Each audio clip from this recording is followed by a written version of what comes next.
आज बात करनी पड़ेगी, चाहे कुछ भी हो। बकुल से बात करनी ही पड़ेगी।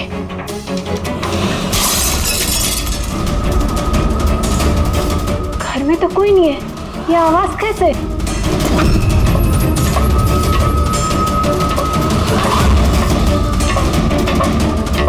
कीर्ति, बकुल, तो कुछ बोलता क्यों नहीं है? कीर्ति, भैया, कीर्ति,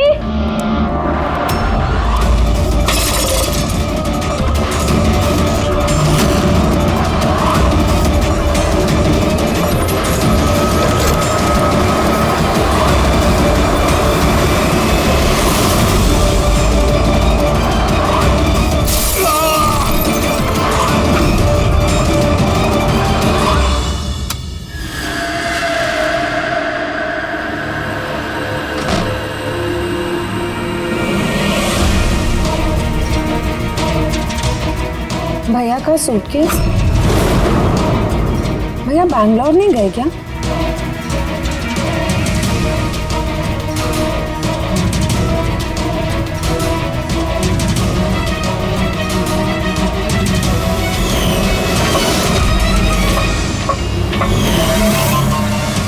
भाभी भी वापस आ गई।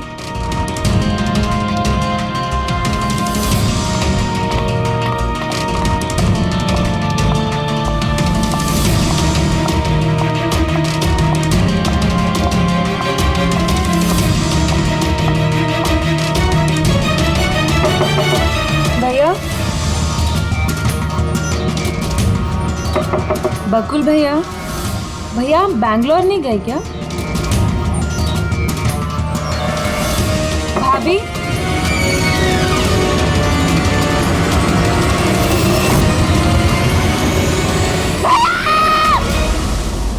देखो कीर्ति, ये खून का मामला, एक बार फिर से सोच लो, क्या तुमने जो कुछ भी कहा वो सच है?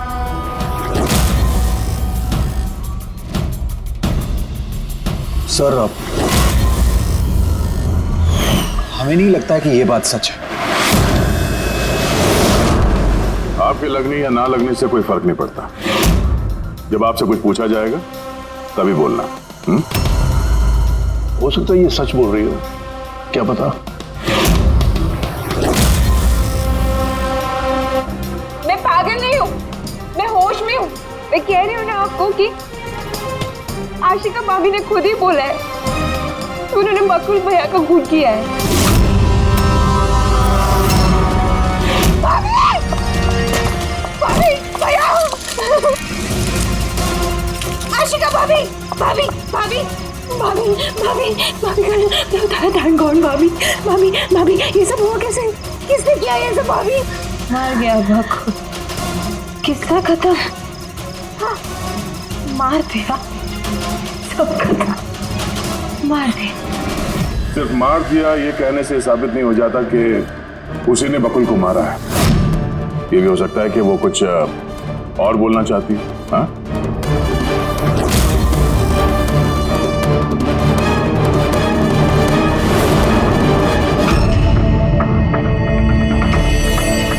एक बात बताओ, जब बकुल का खून हुआ उस वक्त तुम सब लोग कहां पर थे?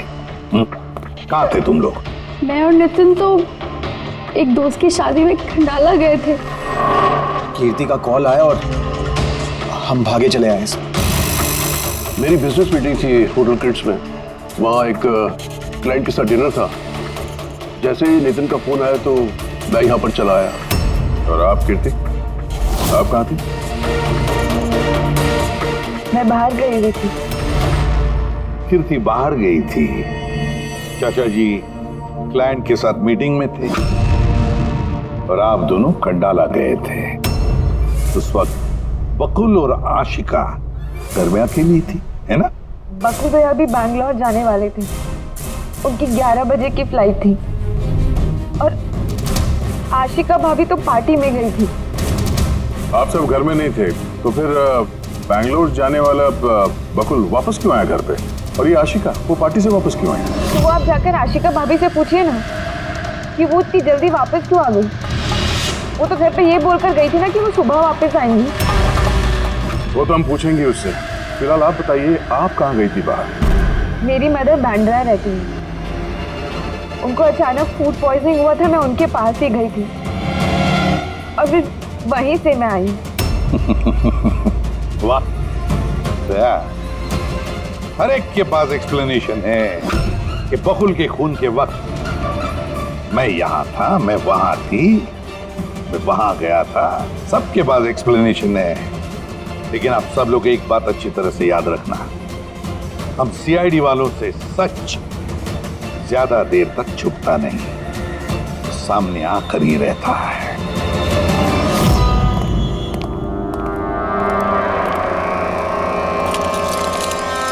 हाँ जी, पूरी बॉडी में कांच के टुकड़े घुसे हुए थे। ओवरऑल टेस्ट भी किया सर, यहाँ पे जो खून है इसके अलावा कहीं भी खून नहीं है।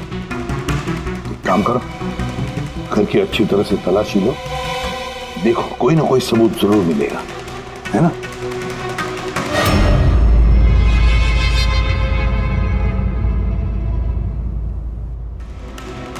ये बताया सर, इनका कहना है कि इन्हें कुछ भी याद नहीं। कुछ भी याद नहीं? आशिका, तुम्हें याद आ रहा तुमने कीर्ति को होश में आने के बाद कुछ बताया था? याद करो। मुझे कुछ याद नहीं आ रहा। याद करने की कोशिश करो। कीर्ति कह रही थी कि बकुल का खून तुमने किया, ऐसा तुमने खुद उसको बताया? कीर्ति इल्जाम लगा रही है मेरे पे। बकुल को मैंने नहीं मारा।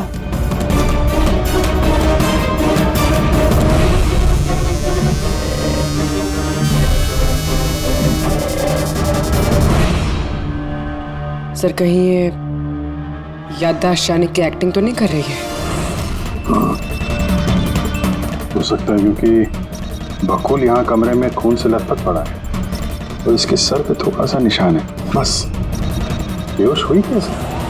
वही तो, इससे सच उगलवाना पड़ेगा।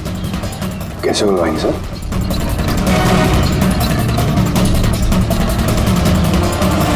सच उगलवाएंगे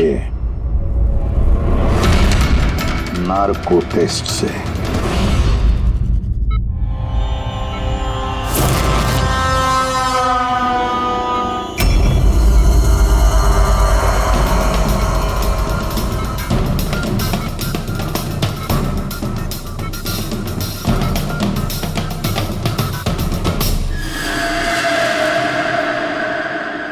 18 अप्रैल की रात को जब आप पार्टी से घर लौटी तो क्या हुआ था? मैं घर में घुसी, बकुल चिल्ला रहा है। फिर क्या हुआ? फिर मैं रूम में गई देखने के लिए। क्या देखा आपने? मैंने देखा कि जैसे ही मैं अंदर गई तो मैंने देखा बकुल वहाँ पे है, उसके पीठ से खून निकल रहा था। मैंने वहीं पर एक लड़की की लाश पड़ी हुई देखी। मुझे गुस्सा आया और मैंने वहाँ पड़ा एक कांच को उठाया।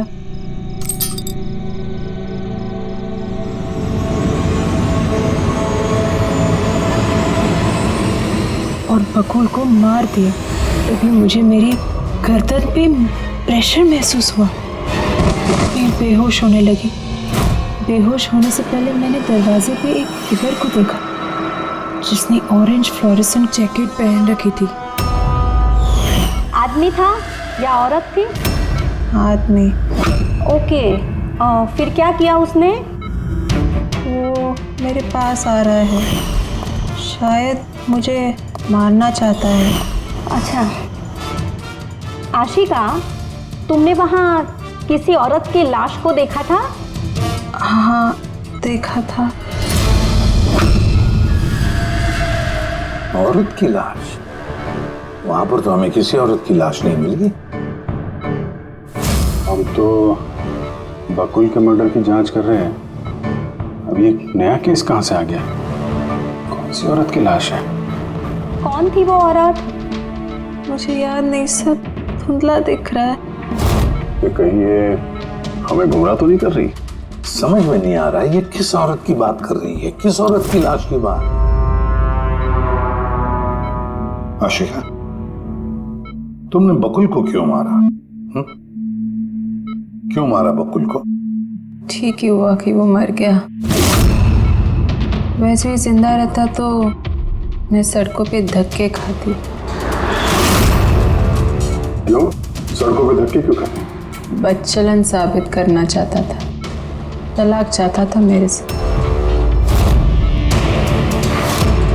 अच्छा, वो मरी हुई औरत, वो कौन थी? मैंने आपको कहा ना, मुझे याद नहीं वो कौन थी। देखो आशिका, हमें वहां पर किसी भी औरत की लाश नहीं मिली। तो कहाँ गई होगी वो लाश? मुझे जब होश आया वो लाश वहां से जा चुकी थी। और वो फ्लोरेसेंट ऑरेंज कलर का जैकेट पहना हुआ आदमी? वो धुंधला धुंधला सा दिख रहा था, दरवाजे पे ही खड़ा था, शायद मेरे बेहोश होने का इंतजार कर रहा था।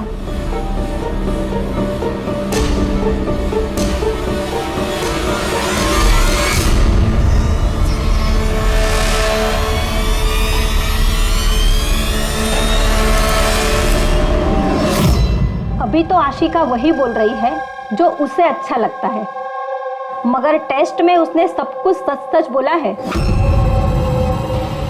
Thank you. सर, अगर इसने नार्को टेस्ट में सच बोला है तो हमें उस मरी हुई औरत के बारे में पता करना पड़ेगा। लगता है क्राइम सीन पर दोबारा जाना पड़ेगा।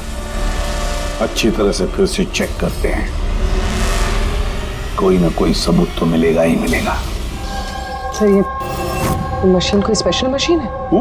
ये मशीन छोटे से छोटा सबूत ढूंढने में भी सक्षम है, जैसे कि माइक्रोब्स जो अक्सर धूल में मिल जाते हैं। और ये जो मशीन है ना, इस कमरे में छोटा से छोटा जो डस्ट पार्टिकल होगा ना, छोटे से छोटा, उससे उस जैकेट वाले आदमी का पता बता देगी जो इस कमरे में मौजूद था।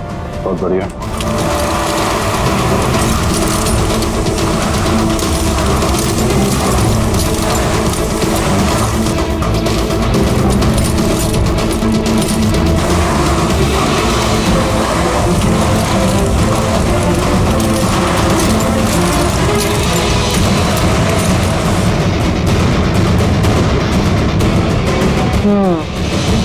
ये देखिए, जो हमारी नजरों से बच गया वो इस मशीन ने ढूंढ निकाला।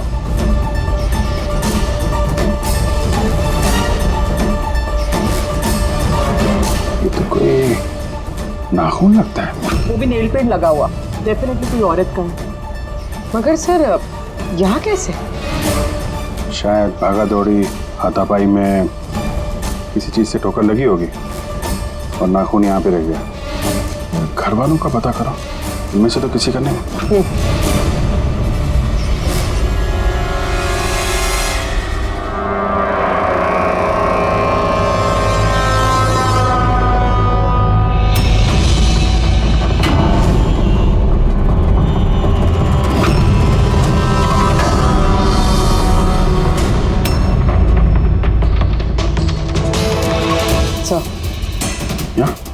पर घर में तो किसी का भी नहीं है। शायद उस औरत का होगा जिसकी लाश आशिका ने देखी थी। लगता तो ऐसा ही है।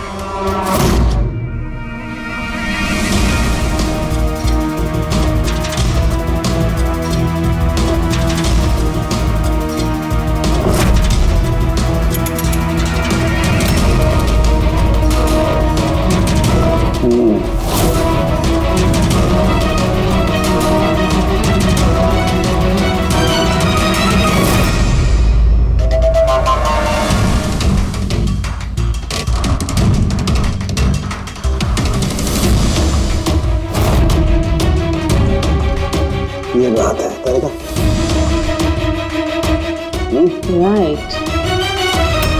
क्या पता चला इस नाखून का किसका है ये?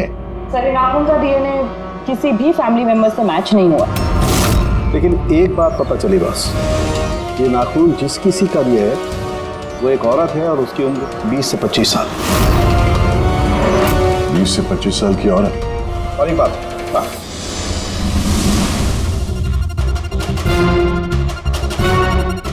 ये जो बारीक बारीक सफेद सफेद कण देख रहे हो ना, ये high percentage of high and नाखून में सुनो। कोई औरत जाके दिखती है? हाँ, घर परिवार की नहीं, बाहर की है। सर कोई बाहर वाली वहां पे आई है तो किसी कार, ऑटो, टैक्सी वगैरह ही किया होगा। हाँ, पता लगाना पड़ेगा रिक्शा वालों से, टैक्सी वालों से कि क्या उनमें से किसी ने उसे घर पर छोड़ा है क्या। सर वो आशिका बता रही थी कोई फ्लोरोसेंट ऑरेंज कलर की जैकेट पहने हुए आदमी था वहां पे।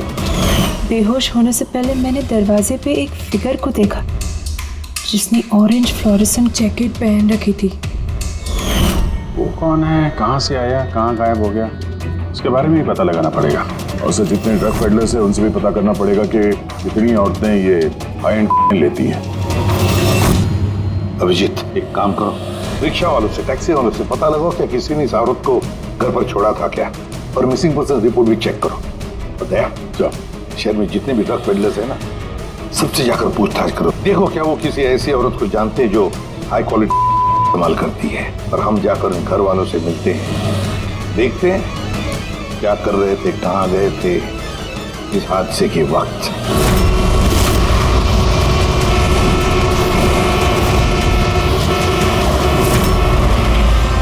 तुम्हारी एसोसिएशन से पता चला है कि 10 तारीख को यानी परसों रात में तुमने शांति निवास बंगलो में किसी लड़की को छोड़ा था। हाँ सर, छोड़ा था। कितने बजे की बात है? सर लगभग 1 बजे की बात है, उसी बंगलो में। सर बहुत नशे में थी वो और बार बार अपने हस्बैंड को गाली दे रही थी। अच्छा जी sir.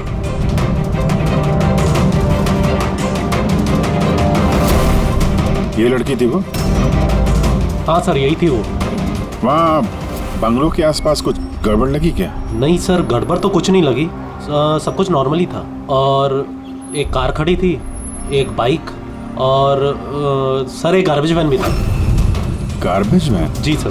Sir sir sir sir sir sir मैं भी एक लड़की को परसों शांति निवास बंगलो के बाजू में छोड़ा था। कितने बजे? सर यही कोई 12:30 बजे के आसपास। और तुमने 1 बजे छोड़ा था? जी सर। ये लड़की थी वो? नहीं नहीं सर, ये लड़की नहीं थी। तो इसको तुमने 1 बजे छोड़ा और 12:30 बजे जिस लड़की को छोड़ा था उसको दोबारा देखोगे तो पहचान जाओ? एकदम सर, बरोबर पहचान लेगा। गुड। सुनो, तुम लोगों से जो भी सवाल पूछा जाएगा उसका सही सही जवाब चाहिए। जरा सा भी झूठ बोला ना तो बड़ी मुसीबत खड़ी हो जाएगी, समझे? सर झूठ बोल के जान आफत में नहीं डालनी है हमें। तो फिर बताओ, जिस दिन बकुल का खून हुआ उस दिन क्या चेतन तुम्हारे होटल में था? जी सर, वो होटल में थे और उन्होंने सारा समय क्लाइंट के साथ बिताया। उन्होंने क्लाइंट के साथ डिनर भी किया। अच्छा, तो ठीक है, क्लाइंट के सारे डिटेल्स चाहिए हमें, और उस दिन का सीसीटीवी फुटेज भी। शीना, कीर्ति की माँ को फूड पॉइजनिंग क्यों हुई? खाने में क्या मिलाया था? मैंने तो कुछ भी नहीं मिलाया था। आंटी जी तो बाहर गई हुई थी। जब वो वापस लौट के आई उनकी तबीयत खराब थी। सर नितिन और सिया दोनों सारा दिन शादी में ही थे। पूछे भी नहीं बता रहे। रट्टा मार के आए हो क्या? नहीं मैम, जो सच्चाई है वही बता रहा हूँ। 11 बजे फंक्शन बंद करा दिया था हमने। इसके बाद में नितिन और सिया वो लोग कहाँ गए? फिर वो दोनों अपने रूम में चले गए सर।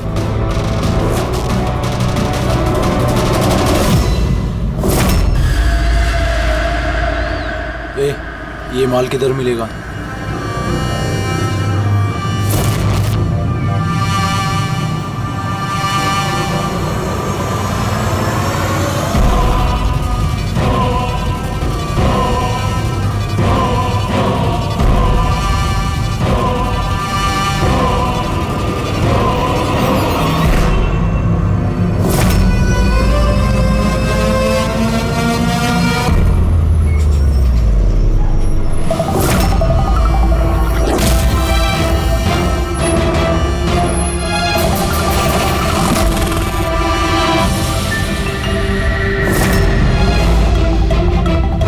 माल चाहिए। मिलेगा। कितना चाहिए और पेमेंट कैसे करेगा? पेमेंट माल इस्तेमाल करने के बाद। माल इस्तेमाल करने के बाद। भागने के बारे में ना सोचना भी मत। मेरे पास हर एक क्लाइंट की ना कुंडली है, कुंडली, और उस कुंडली में लिखा है कि मेरा क्लाइंट ओवरडोज से मरेगा या मेरी बंदूक की गोली खा के। मगर तेरी कुंडली में लिखा है जेल जाना। उन सब औरतों के फोन नंबर चाहिए हमें जिन्हें तुम ड्रग सप्लाई करते हो। जल्दी लाओ।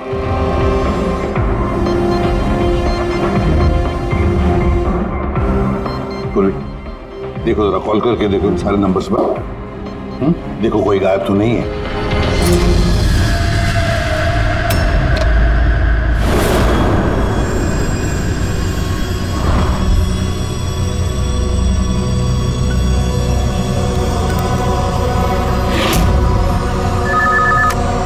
हेलो। हाँ जी, मैं सोनारिका से बात कर सकती हूँ? देखिए मैम, सोनारिका जो है 2 दिन से यहाँ काम पर नहीं आ रही है। क्या? और इसकी वजह से हम लोग भी परेशान हैं। 2 दिन से? ठीक, थैंक यू। सर, डायरी में जो फोटोज थी उनमें से ये वाली लड़की गायब है। इसका नाम सोनारिका है और ये एक बार में काम करती है। हाँ। 2 दिनों से गायब है। ये सोनारिका, ये तुम्हारी क्लाइंट है? हाँ सर। इसी लड़की को छोड़ा था तुमने? हाँ सर, यही थी, यही थी। आशिका ने इसी को देखा होगा। बकुल के परिवार वालों को अंदर देख रहा। जरा ध्यान से देखिए ये फोटो। ये वो लड़की है जिसकी लाश आपके घर से मिली थी। आप लोग जानते हैं सर? हाँ? नहीं सर। मैंने देखा है इसे बकुल भैया के साथ 2 महीने पहले। बकुल भैया के साथ 2 महीने पहले? कहाँ पर देखा था? एक होटल के बाहर, और भैया ने कहा कि ये उनकी क्लाइंट है। अच्छा, एक ड्रग एडिक्ट बार में काम करने वाली लड़की के साथ बकुल था और इनसे झूठ बोल रहा था कि क्लाइंट है। क्यों झूठ बोला उसने?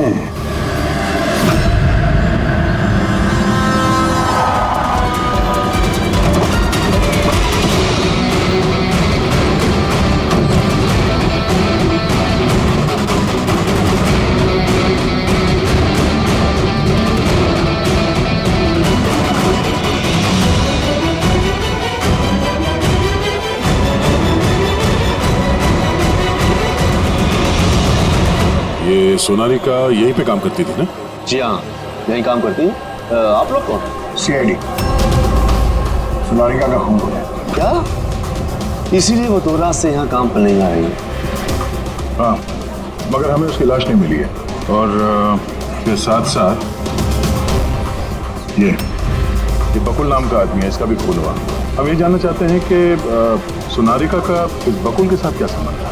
संबंध के बारे में तो नहीं पता, लेकिन हाँ, ये आदमी कभी कभी हमारे बार में सोनारिका को लेने आता था। फिलहाल आपको इसके बारे में ज्यादा जानकारी तेजी ही दे सकती है साहब। ये तेजी कौन है? सर, ये है तेजी। तेजी, सोनारिका तुम्हारी दोस्त थी। ये बताओ कि इस आदमी के साथ सोनारिका का क्या संबंध है? सर, सोनारिका का बकुल के साथ अफेयर चल रहा था। बकुल उसके सारे रईसों वाले खर्चे उठाता था, पर उसको हमेशा बकुल से कुछ ना कुछ शिकायतें रहती थी। कैसी शिकायत रहती थी? वो कहती थी कि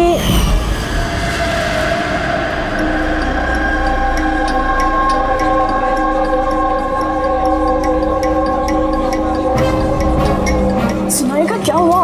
मैं बकुल के साथ ना अब ये रिश्ता और नहीं रख पाऊंगी। क्यों, क्या हुआ? ना तो ये रिश्ता रखने के पैसे मिल रहे हैं और नहीं वो बकुल अपनी बीवी आशिका को डाइवोर्स दे रहा है। कुछ तो करना पड़ेगा। क्या करेगी तो? ब्लैकमेल। क्या? मैं उसे ब्लैकमेल करूंगी जिसने मुझे नाटक करने के लिए कहा है। तो कोई सोनारिका को पैसे दे रहा था बकुल के साथ प्यार का नाटक करने के लिए। मास्टरमाइंड कोई और ही है? हाँ, और उसी मास्टरमाइंड ने प्लान किया और इस सोनारिका और बकुल को मार दिया। और आशिका का वहां पर आना प्लान में शामिल नहीं था।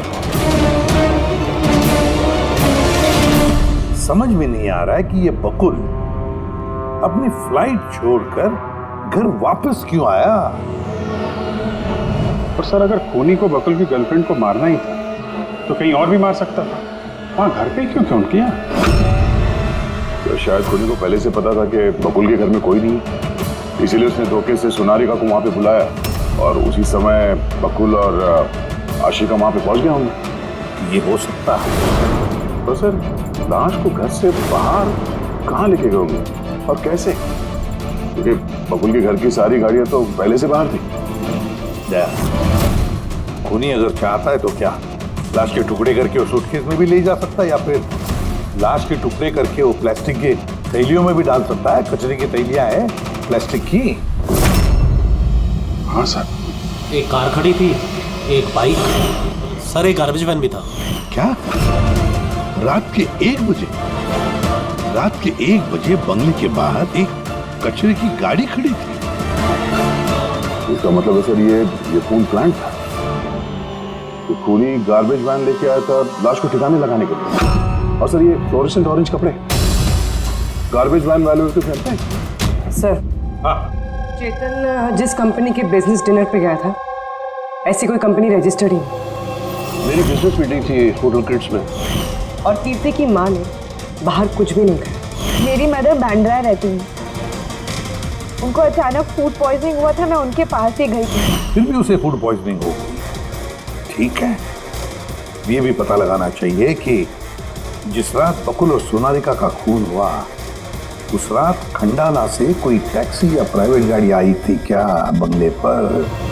अपनी माँ की बीमारी के बारे में सच सच बताओ। उनकी मेड शीना का कहना है कि उनकी जो भी हालत थी घर के खाने की वजह से नहीं हुई। हाँ, ये सच है। उन्होंने घर का खाना नहीं खाया था, बल्कि वो तो ये बता रही थी कि वो ड्राइवर के साथ बाहर गई थी और कार में उन्होंने कुछ दवाई खाई थी। दवाई खाई? हाँ, हमारे ड्राइवर अमन का भी यही कहना है। तुम्हारा ड्राइवर अमन का? सर, उन सभी ड्राइवरों को साथ में लेके आया हूँ जो गार्बेज वैन चलाते थे। हमें एक गार्बेज वैन के बारे में पता चला है जो आधी रात को सड़क के बीचों बीच खड़ी थी, जिसमें लाश डाल के ले जाया गया। वैन का पता चल गया? सर्विलेंस कैमरे में वो वैन साफ साफ दिख रही है हमें। क्यों?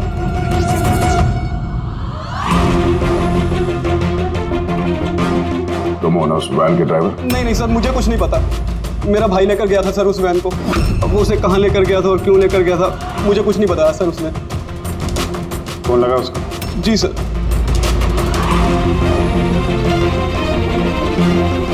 हेलो अमन, कहाँ है तू?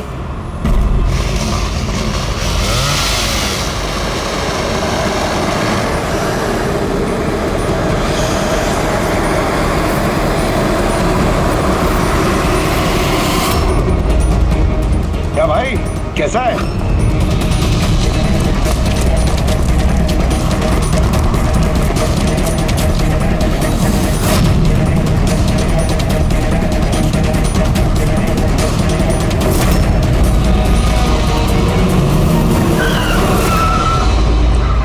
सर, मैं सब सच बता रहा हूँ। मैंने तो जो कुछ किया उस फोन कॉल की वजह से किया था जो बकुल सर के बंगले से आया था। किसने फोन किया था बकुल के बंगले से? मैंने उसे कभी देखा नहीं है, सिर्फ उसकी आवाज़ सुनी थी। औरत थी आदमी? सर, कभी कभी तो औरत की आवाज़ में फोन आता था और कभी आदमी की आवाज़ में। सर, ये जो कोई भी है ना, ये बकुल के घर वाला ही। हाँ, मगर तूने ये सब किया क्यों? कोई फोन पे कुछ भी बोल देगा तू कर देगा? हाँ? सर, मुझे लालच दिया गया था सर कि मेरे 5 लाख के कर्जे को चुका दिया जाएगा अगर मैंने उनकी बात मानी तो। सर, मैं लालच में आ गया था, मगर मैंने कोई खून नहीं किया सर। मैंने तो सिर्फ लाश को ठिकाने लगाया था सर। लाश का?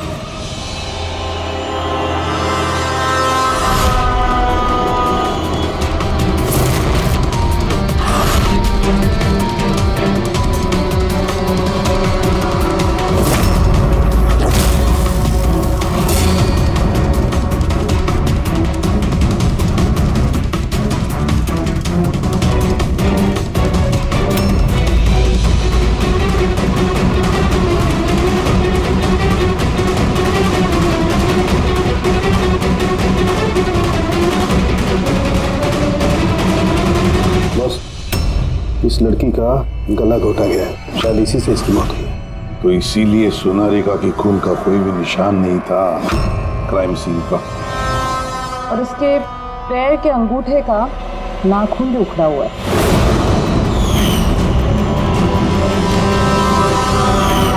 और सर ये क्या है, ये पीला पीला पार्टिकल? यही तो इस केस की सबसे अहम कड़ी है। चलिए खड़े हो जाइए सर, उठिए। और कितनी पूछताछ करेंगे आप लोग? सब कुछ तो बता दिया हमने। इस बार कोई पूछताछ नहीं होगी, आप सभी का नार्को टेस्ट होगा।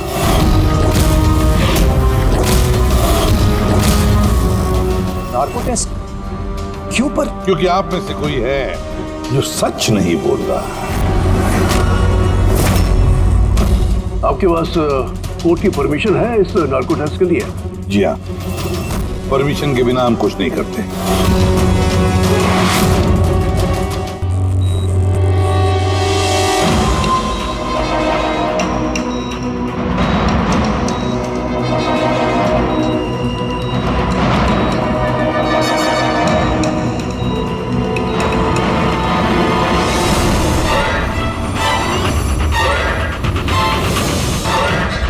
नींद आ रही है? जो मैं आपको बोलूंगी उसका सही सही उत्तर दीजिएगा, ठीक है? सोनारिका को जानती हो? हाँ।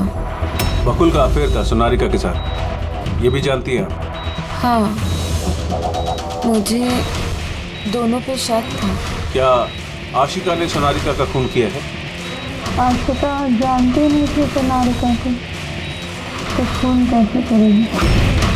अभी आपको नींद आ रही है? हाँ। सोनारिका को जानते हो? नहीं।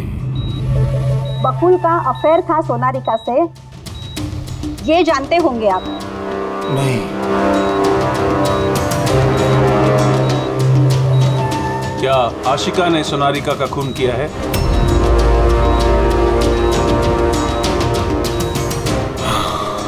आशिका सोनारिका को जानती थी। आशिका ने ही बकुल और सोनारिका का खून किया है। उसी ने ये खून की साजिश रची थी। आशिका की हरकतें कुछ दिनों से काफी अजीब थी। ये बात मैंने बकुल को बताई थी। क्या हुआ सर? हुआ कुछ नहीं नितिन, सिर्फ इतना बताना था कि ट्रुथ सीरम के असर से इंसान सिर्फ उतना ही बताता है जितना उसे पूछा जाता है, ज्यादा कुछ नहीं बताता। अब बात यह है कि इंसान का दिमाग अपना मेमोरी शेयर करता है पर ओपिनियन नहीं देता, जैसे तुमने अभी दिया। अब सारी असलियत फटाफट बता दे, वरना असली वाला सीरम देना पड़ेगा तुझे। असली ट्रूथ सीरम मतलब ये कि हमने जो सीरम दिया था वो ट्रूथ सीरम नहीं था, ग्लूकोज का इंजेक्शन था। What? शक तो हमें तुम पे पहले से ही था, लेकिन सारी सच्चाई तुम्हारे मुंह से सुनना चाहते थे। नितिन, सब कुछ तुमने बड़ी सफाई से, बड़ी चालाकी से किया था, लेकिन सोनारिका के चेहरे पर जो हल्दी लगी थी ना, उसने तुम्हें पकड़वा दिया। वही हल्दी जो शादी के वक्त तुम्हारे हाथ में लगी थी। ये पीला पीला पार्टिकल दरअसल हल्दी है, और इस हल्दी में आटा और तेल भी मिला हुआ। आटा, तेल, हल्दी। चेहरे पे हल्दी नहीं है, सिर्फ यहाँ कदम के पास। कहाँ से आई होगी ये हल्दी? सर सिया बता रही थी कि वो लोग खंडाला गए थे शादी के लिए, और वहां पे हल्दी की रस्म में शामिल भी हुए थे वो लोग। बकुल 500 करोड़ का एम्पायर चला रहा था, वो एम्पायर जो मैंने सेटअप किया था, लेकिन वो मुझे ही उस एम्पायर से बेदखल करने की फिराक में था। तो फिर उससे बात करते थे, उससे समझाते थे। बात करने की कोशिश की थी सर, कई बार कोशिश की थी, लेकिन वो सुनता तब ना। भाई था वो मेरा, मैं नहीं मारना चाहता था उसे, लेकिन पूरा एम्पायर अपने नाम पे करवाना चाहता था। इसीलिए फिर मैंने भी एक प्लान बनाया। क्या प्लान बनाया? बकुल और आशिका के आए दिन झगड़े होते रहते थे। वो आशिका को छोड़ना चाहता था। मैंने सोनारिका को पैसों का लालच दिया और उससे कहा कि बकुल से झूठ मूठ का प्यार का नाटक करे और एक दिन आगे जाके उससे शादी भी करे। दरअसल मैं सोनारिका के जरिए अपना एम्पायर हासिल करना चाहता था। मगर उसे क्यों मार दिया?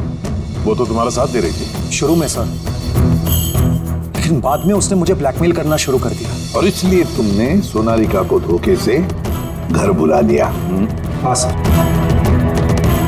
उस रात मैंने ऐसी सिचुएशन क्रिएट की जिससे कि सब लोग घर से बाहर रहे।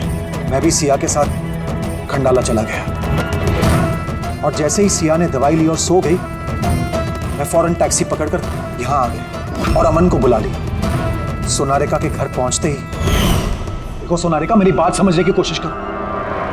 अगर बीच रास्ते में तुमने मेरा साथ छोड़ दिया तो मेरा पूरा प्लान चौपट हो जाएगा। हो जाए प्लान चौपट, मुझे कोई फर्क नहीं पड़ता। और वैसे भी मुझे उस बकुल में कोई इंटरेस्ट नहीं है और ना ही मैं उससे प्यार करती हूँ, ना ही मैं उससे शादी करना चाहती हूँ।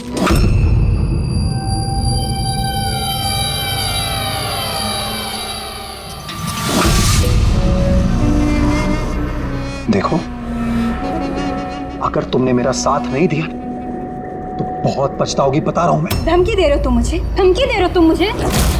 हाँ? ऐसा ही समझ लो।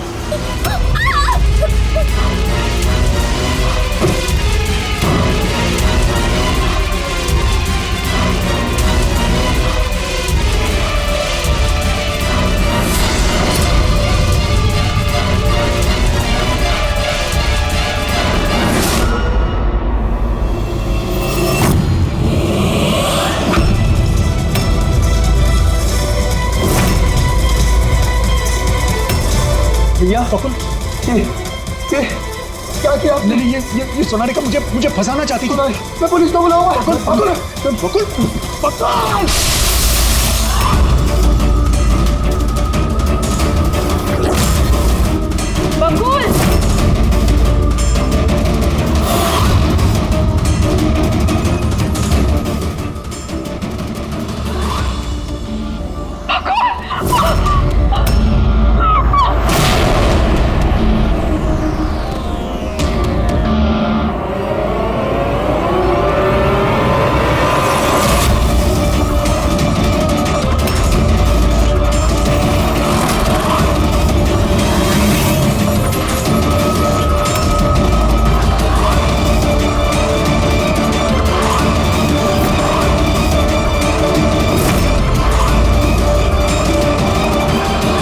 मैंने अमन को फोन पे पहले ही बता दिया था सोनारिका की लाश को ठिकाने लगाने के लिए। उसने बिल्कुल वैसा ही किया। पैसों की लालच ने तुम्हें इतना अंधा बना दिया कि तुम अपना सगा रिश्ता भी भूल गए, अपने भाई की जान ले ली और तो और अपनी साथी सोनारिका को भी मार डाला। कानून तुम्हें कभी माफ नहीं करेगा। कड़ी से कड़ी सजा होगी, शायद फांसी।